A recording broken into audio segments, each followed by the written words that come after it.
Last day of the winter session, it will be make or break. Will there be a resolution or will there be complete pandemonium, a complete washout cutting across to Lok Sabha and Rajya Sabha, first going across to upper house where the proceedings have begun?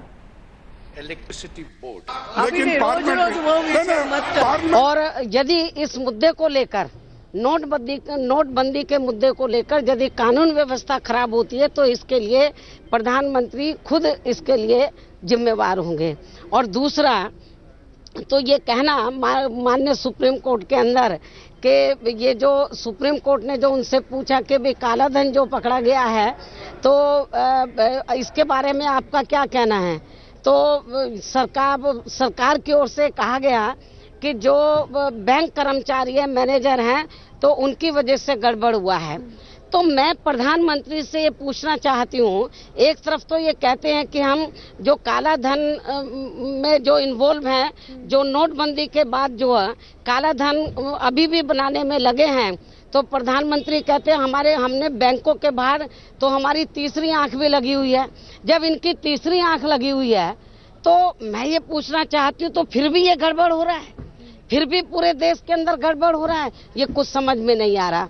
इसलिए हालात जो हैं पूरे देश के अंदर बहुत ज़्यादा खराब हैं और नोटबंदी के मुद्दे को लेकर अभी तक 100 से ज़्यादा लोग मर चुके हैं, उनकी मृत्यु हो चुकी है, लेकिन सरकार बिल्कुल गंभीर नहीं है। जबकि सरकार को चाहिए कि जो लोग मर चुके हैं नोटबंदी के मुद्दे मामले में, जो लाइन में खड़े हुए या उनको प्रॉपरली ट्रीटमेंट नहीं मिला, बीमार थे कुछ कारणों की वजह से, जिसका सीधा असर नोटबंदी से जुड़ा हुआ था, लेकिन सरकार ने आज तक उनको 1 रुपए तक की भी मदद नहीं की है।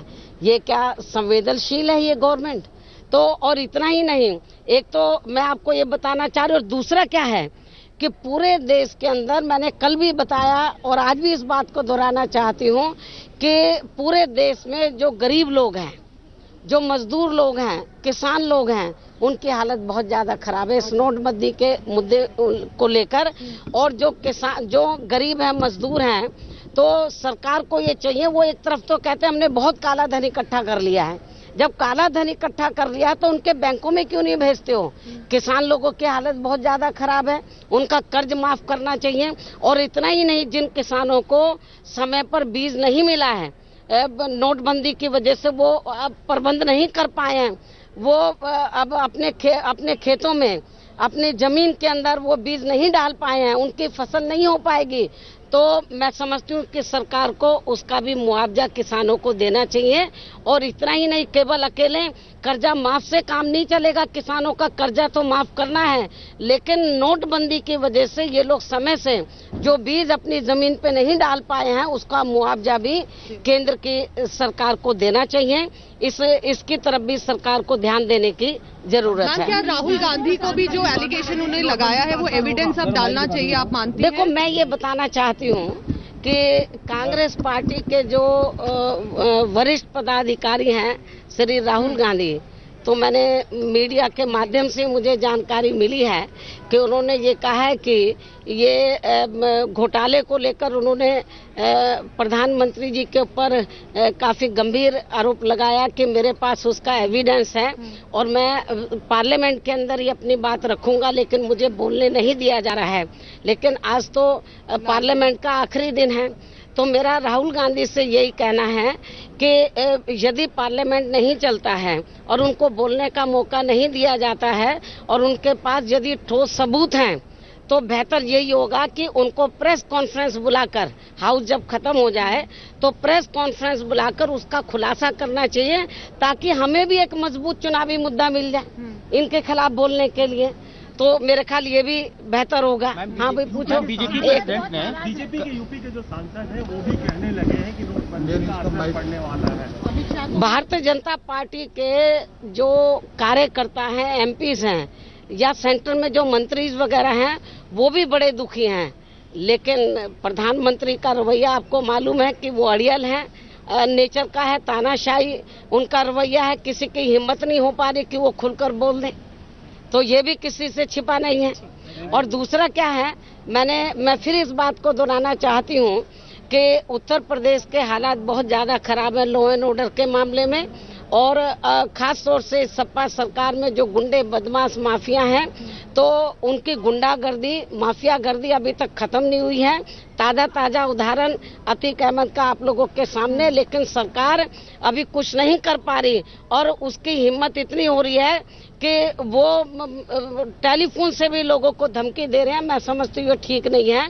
इसलिए मेरा सपा सरकार के मुखिया से यही कहना है कि ये जो आपने जो कानून व्यवस्था को लेकर जो हाई फाई जो अरेंजमेंट किया है, ये नाटकबाजी करने से काम नहीं चलेगा। तो जो समाजवादी पार्टी में गुंडे बदमाश माफिया अराजक और आपराधिक तत्व हैं, तो उनको जेल की सलाखों के अंदर भेजना चाहिए। 5 साल तक तो ये भेज नहीं पाए हैं, लेकिन कम से कम अब चुनाव भी नजदीक होने वाले हैं, तो चुनाव भी नजदीक आ रहे हैं, तो ऐसे में तो उनको थोड़ी मैं समझती हूँ कि उनको गंभीरता से सोचना चाहिए। एक तरफ तो नोटबंदी को लेके हालत खराब है, यूपी भी उससे प्रभावित हो रहा है, दूसरी तरफ जो आपराधिक तत्व हैं उनकी गुंडागर्दी से जनता त्राही कर रही है। Now, that was BSP Chief Mayawati and also questioning Rahul Gandhi's allegations, saying that he should now come outside of the parliament and address a news conference and reveal the proof that he's been talking about for days now against the Prime Minister. Lok Sabha, meanwhile, adjourned, going across to Union Parliamentary Affairs Minister Anant Kumar, who had addressed the media a short while back. Rajya Sabha proceedings still carrying on. आखिरी दिन में Bharatiya Janata party का साप्ताहिक बैठक, parliamentary party का साप्ताहिक बैठक संपन्न हुआ है। उसको संबोधित करते हुए माननीय प्रधानमंत्री जी ने देश की जनता से निवेदन किया, ऐलान किया, डिजिटल इकोनॉमी ये एक वे ऑफ लाइफ होना चाहिए, एक जीवन शैली बनना चाहिए, तब ये इफेक्टिव होगा, ट्रांसपेरेंट होगा और गरीब जनता को हक दिलवाएगा और मध्यम वर्गों को, आम जनता को कालेधन और भ्रष्टाचार के शोषण से मुक्त करेगा। करोड़ से ज्यादा किसानों के मांग पत्र हैं और हमारे पास किसानों के मांग पत्र हैं पंजाब के लगभग 50 लाख। ये वो प्रधानमंत्री को देने जाएंगे कि कर्जा माफ करो। Well, that was Anand Sharma speaking just before the delegation meet between the Congress and the Prime Minister. We'll give you more details of what exactly happened in that meeting, which lasted for about 10 minutes. Congress delegation that was led by Rahul Gandhi met the Prime Minister. What they said is on farmers' issues. But this was the first meeting between the Prime Minister and Congress Vice President, where other Congress leaders, including Mallikarjun Kharge, Ghulam Nabi Azad, Raj Babbar, were present. First meeting post Rahul Gandhi's attack on the Prime Minister, claiming that he has incriminating information against the Prime Minister that could cause an earthquake. Now, here's why Rahul Gandhi is insistent on speaking inside the Parliament. It's 105(2) rule of the Parliament, where he would get immunity about from all legal consequences of what he says in the Parliament. That's why you have the BSP chief this morning, you have the Aam Aadmi Party chief and also Delhi Chief Minister Arvind Kejriwal earlier tweeting that Rahul Gandhi should come out and speak outside the Parliament, should not level charges, and if he has information, if he has proof, then he should reveal it. We'll try and get you more reporters on the story. Now, this session has been very interesting because of the demonetization drive. The productivity levels have dipped about 19% in Rajya Sabha, below 20% in Lok Sabha as well. Taxpayers' money being wasted every minute. And today, as we're seeing a log jam that continues, at least in Lok Sabha, that's been adjourned. Rajya Sabha proceedings still underway, and the opposition that's been shifting goalposts, that's been accused by the government of shifting goalposts. First asking on a debate for demonetization, asking for a vote on demonetization debate, climbing down from it, and in the process you have 20 days lost. The government meanwhile had said that we are ready for a debate. When opposition came on the table for the debate, there was other cornering strategies used, and then again 20 days lost.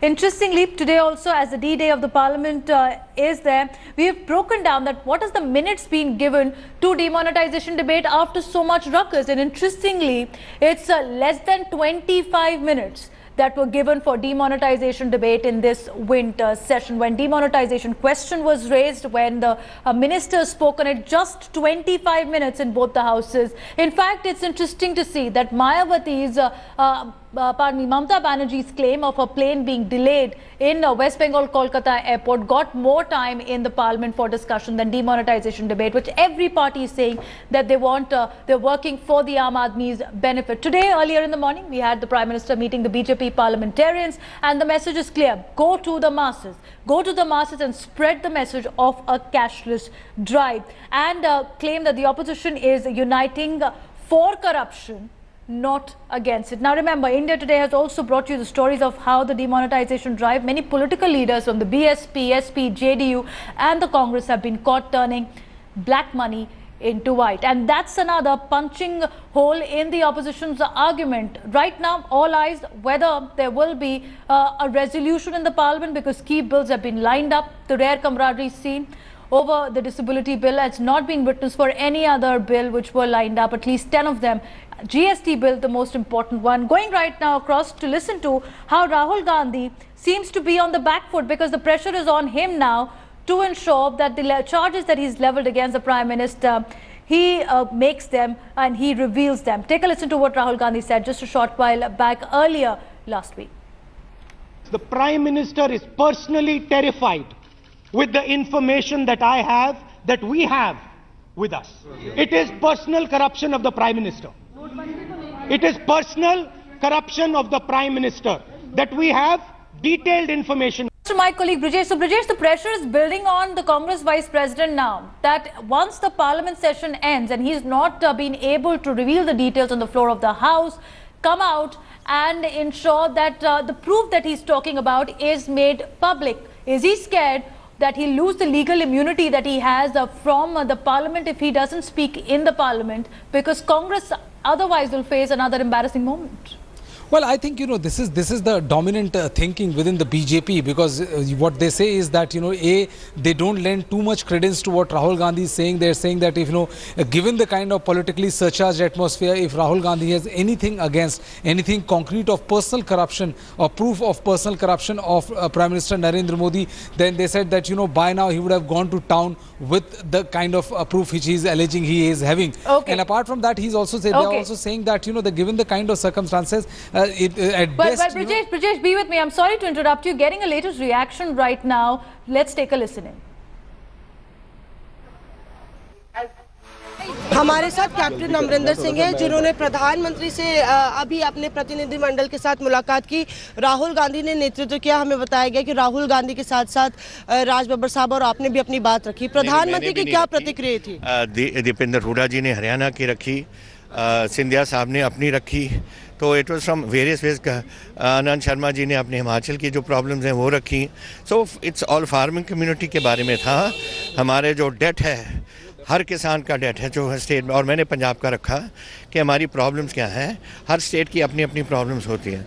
हमारी है कि FCI ने MSP maintain नहीं की। 1510 की जो था अपना चावल, वो 11 एमएसपी 1100 पे गई है। यही मांग थी, एफसीआई करती है जी। और ऐसे ही बातें थी ना। प्रधानमंत्री का क्या रुख था, क्योंकि अभी जो तनाव काफी था, सियासी जंग चल रही है, राहुल गांधी ने निजी आरोप लगाए हैं प्रधानमंत्री पर। वो दूसरी बातें हैं। वो रुख क्या था, क्या उन्होंने हमें तो ठीक लगा, मुझे तो ठीक लगा। क्या उन्होंने आश्वासन दिया है आप लोग को, कुछ बोला उन्होंने कि रिपोर्ट के बारे में?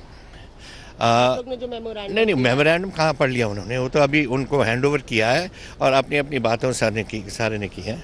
पर अमरिंदर साहब, ये भी सच है कि पंजाब से लेके यूपी में चुनाव सर पे है, तो ये मसला चुनावी ज्यादा है। क्या प्रधानमंत्री के पास आप गए तो प्रधानमंत्री सुनेंगे? मेरा रोज एक आदमी पंजाब का खुदकुशी कर रहा है, वो रोज, और हमारी फसलें नहीं हो रही, पानी नहीं है, जो फसल आ रही है वो एमएसपी एफसीआई मेंटेन नहीं कर रही। 1500 की 1100 400 रुपए क्विंटल कट रहा है, और उसको पहले ही वो भूखे मर रहे हैं, तो और भूखे मारना चाह रहे हो क्या? पहले राहुल का जाने का नहीं था, पहले आप लोग जा रहे थे, आजाद साहब और आप बाकी नेता। आखिरी मोमेंट में जो हमारे वाइस प्रेसिडेंट हैं, उन्होंने समझा कि ये हिंदुस्तान की एक बहुत बड़ी समस्या है किसानों की। मेजॉरिटी हिंदुस्तान तो किसानी है ना, अपने खेती बाड़ी पे अपना काम चलता है। That was Captain Amrinder Singh, who was part of the delegation that met the Prime Minister of the Congress. Now the narrative shifting from the Parliament winter session to the battleground Punjab and UP. You also had the BSP chief Mayawati raising the farmers' woes in the Parliament. The demonetization drive seems to be on the back burner. Farmers' issues being highlighted at this point of time. Talking more.